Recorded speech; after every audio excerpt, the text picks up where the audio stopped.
Harp on Sports, the Bar, Harp on Sports podcast, audio, media, radio network. Like, follow, share, subscribe. You know the drill at Harp on Sports. Instagram at Harp on Sports, Twitter, Harp on Sports Facebook page, Harp on Sports YouTube channel, and of course, harponsports.com. What do we have in store for you on this edition? A little NFL showcase is plural.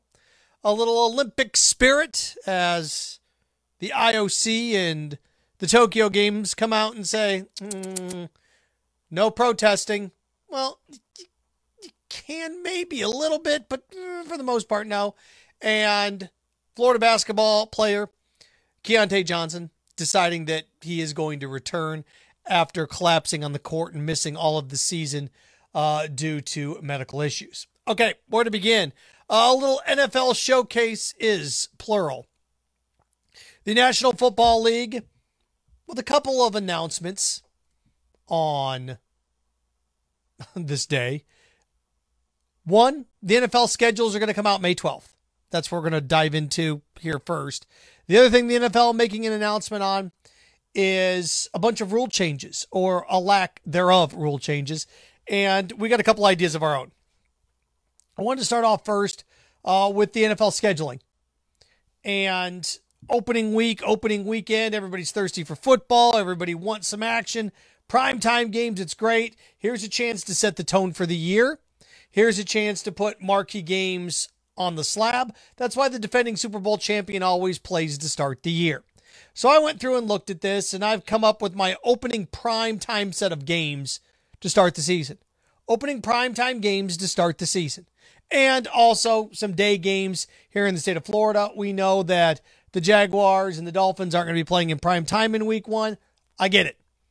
But I've got some compelling matchups nonetheless. Starting the year, the Buccaneers are going to start the year, of course, Thursday night, opening night. Going to be at home, and going through and looking at their home schedule, got the perfect game to start the year. The perfect game to start the year for the Buccaneers. The Buccaneers hosting on opening night the Dallas Cowboys. I know we can play the Packers. But I want to save some of that stuff for later on. I do. The Cowboys and the Bucs to start the year. Tom Brady and company playing host. Dak Prescott coming into Tampa. What a great way to start the year.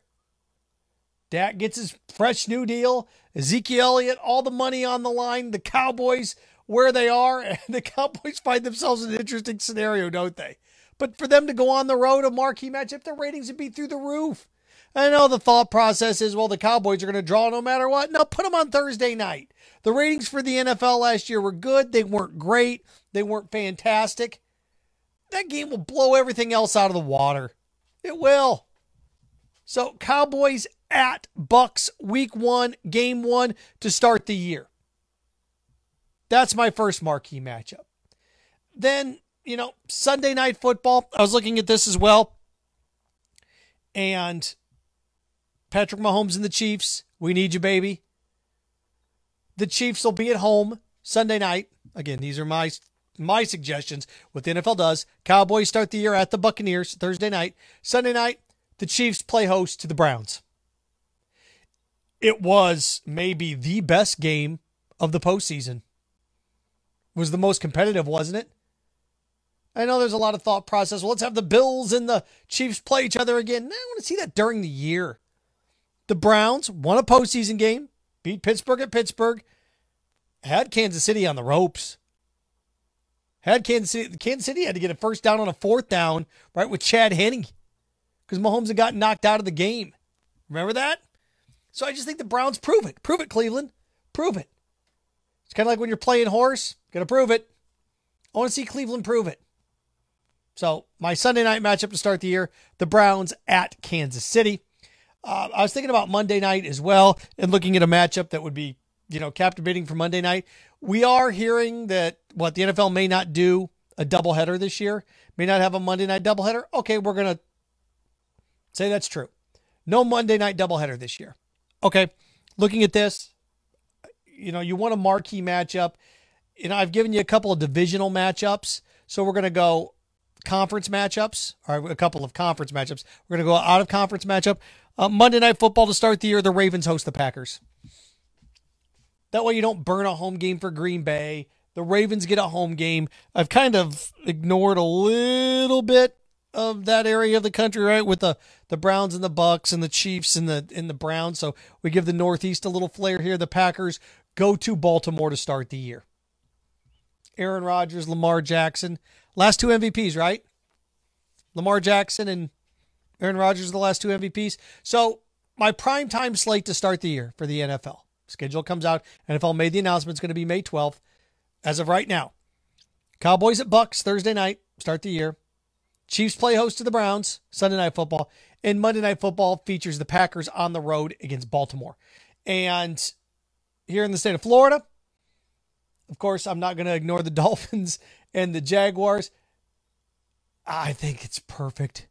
I think it's perfect for the opportunity that the NFL has here. Should the Jets draft what? Zach Wilson? With the second overall pick. We know the Jaguars are going to draft Trevor Lawrence with the number 1 overall pick. So we got Lawrence and Wilson going 1-2. It just happens to be this year that the Jaguars play the Jets. Opening day, afternoon game. Jaguars in New York to take on the Jets. The number 1 pick, Trevor Lawrence, taking on the number 2 pick in the draft. We had that a couple years ago. It was Jameis and Marcus Mariota where the Bucks played the Titans out of the gate. Now, fast forward to 5 years later, and neither of those guys are there anymore. But I still think this would be a good fit. I still think this would be a good poll. So let's see Trevor Lawrence in New York, where everybody thought he was going to be. Trevor Lawrence starting off. Well, everybody has said that Trevor Lawrence, he's not going to be a Jet. He'll never start in New York. Well, probably not. But let's give New York a little taste of what could have happened. So I like Trevor Lawrence and the Jaguars starting the year in New York against the Jets. The Dolphins are a little bit tougher, because I look at their schedule. There's not a lot of excitement on there for Miami. But I do have one. I would see if anybody on their schedule, because I was thinking maybe if they play the Eagles, we could do the Dolphins and the Eagles. We could have Tua, Jalen Hurts. What a matchup in week 1. Well, Dolphins don't play the Eagles this year. So then I look at the Patriots. If the Patriots somehow draft Mac Jones, then how about the Dolphins and the Patriots to start the year? My only concern of that is Mac Jones goes to the Patriots, then Cam Newton's probably going to start and Mac Jones is going to sit for a while. So that game may be pushed back a little bit. It's just tough to find anything with the Dolphins on here that's interesting. I thought maybe the Dolphins and the Panthers, Sam Darnold, but the NFL, why would you want to do that? So if I am the NFL, again, this is going to have to wait till after the draft, and that's why they're going to wait till after the draft to do this. The Dolphins are the only one that I'm struggling to find an opponent with. Dolphins, Patriots, so you can have the Tua Tagovailoa, Mac Jones, Alabama quarterback connection out of the gate. So that's my idea, at least for the schedules coming out May 12th. The NFL also made the announcement that they're going to have a couple of rule changes. One, the numbers shuffle a little bit. You can use single digits for like linebackers and certain position players. Okay, fine. I think we hit on this a couple of weeks ago. I like it. I like the setup of different numbers at different positions. I think it'd be cool to have a center have the number 0 or 00. I don't like, well, receivers are 81 through 89. Why? Well, so we can identify positions. Oh, come on. What, baseball doesn't have this problem. We got 11 guys on the field. How difficult is it? You look at the number on the back of the jersey. Why does it matter? So this is a little bit of loosening of that rule. I like that. They decided to table a couple of rules too. They decided to table the idea, at least the concept, the idea of the onside kick going away. They adjusted the onside kick a little bit. What they've done is you're now allowed to have 9 players within 25 yards of the ball. What does that mean? Well, that's just positioning on where the kicker is kicking. You used to have to put so many people on the other side of the kicker, which really, really killed your chances. Last year, 3 out of 67 onside kicks were recovered. Only 3 out of 67. So now you can have 9 guys within 25 yards of the ball. What does that mean? That means you can put more guys on the side that's trying to recover the football. They don't get a running start, but they have a better chance. Remember, you used to have a kicker, one guy on the other side of the kicker, and then 9 guys. going after the ball, and they had 10-yard starts. Well, you killed the 10-yard start, right? The running start or whatever it was. And now at this point, you can have those guys over there. It's going to increase the chances. They tabled a proposal, was it by Baltimore, where you'd have one 15-yard untimed down to pick up 15 yards and you get the ball back. I like the fact that they're trying to save the onside kick. They're still trying to keep it around. So that was the one thing that I saw there. The NFL's trying to tinker with the onside kick to bring back at least a competitive chance to get it. Only 3 out of 67 kicks last year. One thing that I did think was so interesting, another idea from the Ravens, that it got shelved, it got tabled. It was in overtime. You could have one of two options. In overtime, you could pick the ball. If you won the coin toss, you have one of two options. You could pick the yard line where you started, but the other team got to pick the opponent who had the ball first. So let's say I win the coin toss, and I say, I want the ball first. Well, then the other team gets to pick where I start. Well, I'm going to pick, you're going to start on your own 1-yard line. So if you won the coin toss, and you said, we're going to start at the 30, then the other team could pick whether they wanted the ball or not. Well, of course you'd say, yeah, I'll take it.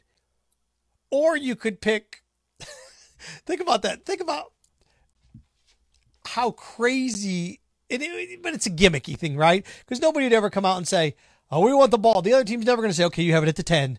You're always going to bury him at the 1. And no team is going to come out and say, all right, it's going to start at the 30-yard line. No other team's going to say, well, okay, we'll kick then. It's not going to happen.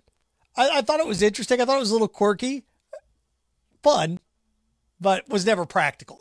This is an idea that's just not practical. It's not, but still fun nonetheless.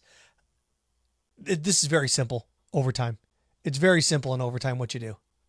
I've been thinking about this for a couple hours. Once I saw the article, I'm like, wait a second, this just makes sense. Everything is geared toward the home field, right? Home field advantage, home field. They say is worth 3.5 points in the NFL. Well, this is the way I look at it. If you are a road team in the National Football League and it's tied and going to overtime, you deserve to be rewarded. If you're a road team and the game's tied, you've done your job, right? If you're a road team in this league and the game is tied, you deserve to have the ball first. Everything's built into the home field advantage. You get to sleep in your home. You get to sleep in your own bed. You get your fans. You get all of those things. So what I would like to see every single overtime in the NFL, regardless of regular season or postseason, if the game is tied, the road team gets the ball first. You've earned that. You've earned that by keeping the game tied as it heads into overtime. I'm going to reward the visiting team. They get the ball on their own 25-yard line. Start. That's just how overtime is going to start. Ball on your own 25-yard line. Road team, all the time. All the time, regardless. I don't care if the home team scored 3 touchdowns in the final 4 minutes to tie it. Road team gets the ball first. I'm going to reward the road team for pushing whoever was at home into overtime. So, there's where we are with the NFL. A couple other things. The Olympics, the IOC, as we transition here, coming out and saying that they are going to punish those that protest during the Olympics. There's no place for politics. That's all the Olympics is political. Don't believe me? How often do you root for other countries? Is it okay to root for another country against the United States? If you are, then you're anti-American. Isn't that political? Seriously, have you ever rooted for somebody that wasn't an American in the Olympics? No, I'm an American. Well, then it's all about politics. It's all about countries. I can't think of me ever going, man, I hope Belarus beats us. It just don't work that way. It's not what it is. The most iconic moment in sports is probably the Miracle on Ice, right? The Red Army. That's all political. Tommy Smith and John Carlos, fists clenched in the air. That's all political. All political. All of it. It's all political. And I think it's awful high and mighty, the IOC, who, gave the Winter Games, 8 years ago, 6 years ago, whatever it was, longer than that, gave it to them 12 years ago, but they had it 6 years ago, to Russia, who then just basically spent $20 billion on it. of their own money to create this Olympic site in the middle of the mountains that wasn't really there. And because it's all garbage, man. You bankrupt it. Look what happened to Athens. These countries bid on it. They bankrupt themselves. And you can say, well, it's their own fault. But come on. This is all political. It's all about money. It's all about staging grounds. So the Olympics, the IOC came out and said, even though the United States has greenlit, look, you can do certain things if you're not. The United States has basically said, do what you want. The International Olympic Committee said, no, you can't. You can't. You can wear, and I want to make sure I get these words right because I want to make sure this is okay. You can wear shirts that say peace, respect, solidarity, equality. You can wear shirts like that, but you just can't like kneel or put a clenched fist in the air, or you can't draw attention to yourself, even though you can wear shirts that have those things, that say those things. So it's like, here's your pre-approved list of ways to protest. It's kind of not how protests work. It's kind of like why Colin Kaepernick took a knee. Like, well, I don't mind if he protests, just not where I can see it and on his own time. Okay, whatever. So if he does it on Twitter, shut up and play basketball, shut up and dribble, shut up and play football. Come on. So with this, I don't care. I don't care if somebody takes a knee during the national anthem. Oh, it's disrespectful.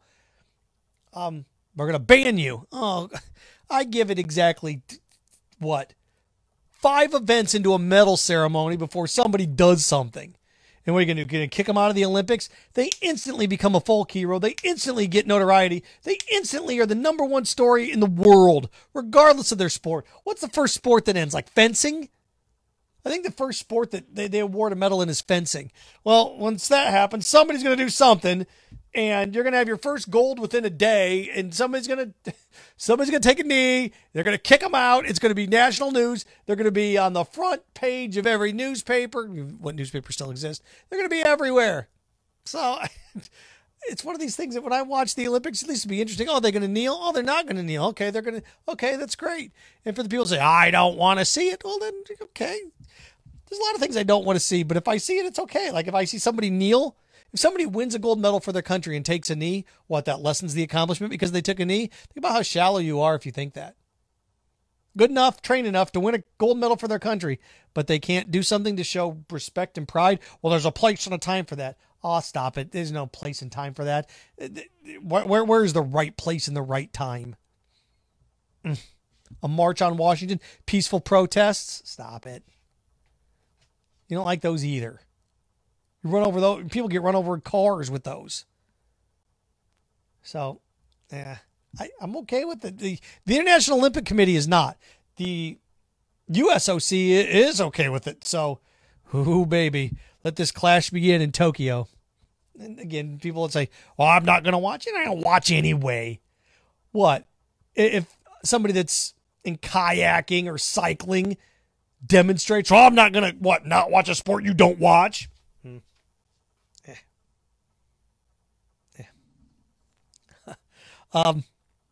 Wanted to wrap up with Keyontae Johnson, a Florida Gator basketball player, of course. You know the story by now. Collapses on the court against Florida State. Doesn't play the rest of the year. Sits out. Hasn't been cleared medically yet. Keyontae decides he's not going to enter the NBA draft. Wise decision. Wise decision. Because no NBA team is going to touch him. This is one of those harsh reality discussions. Why would I draft somebody that's not been medically cleared, that has a heart issue? Well, it has nothing to do with COVID. Okay, so it's pre-existing.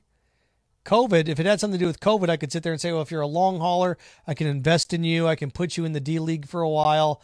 I can follow you. Maybe I can stick you in Europe. I can have the rights to you. 3 or 4 years, we can figure this out. But if you're telling me that it's not COVID related, that tells me that you have a serious medical condition that existed before COVID, which, oh boy, I am not going to Reggie Lewis this thing. I am not going to Hank Gathers this thing. No way, Jose. No way. This isn't a Marcus Lattimore situation where the Niners draft a running back that tears up his ACL, has multiple surgeries, and you're like, you know what, I'm going to take a flyer on him in the 4th round. If I get a couple good years out of him, that's fine. There was no danger that he was going to die on the field.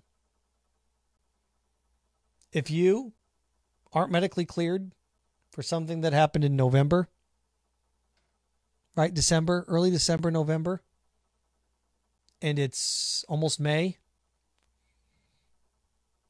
that's half a year, gang. That's half a year.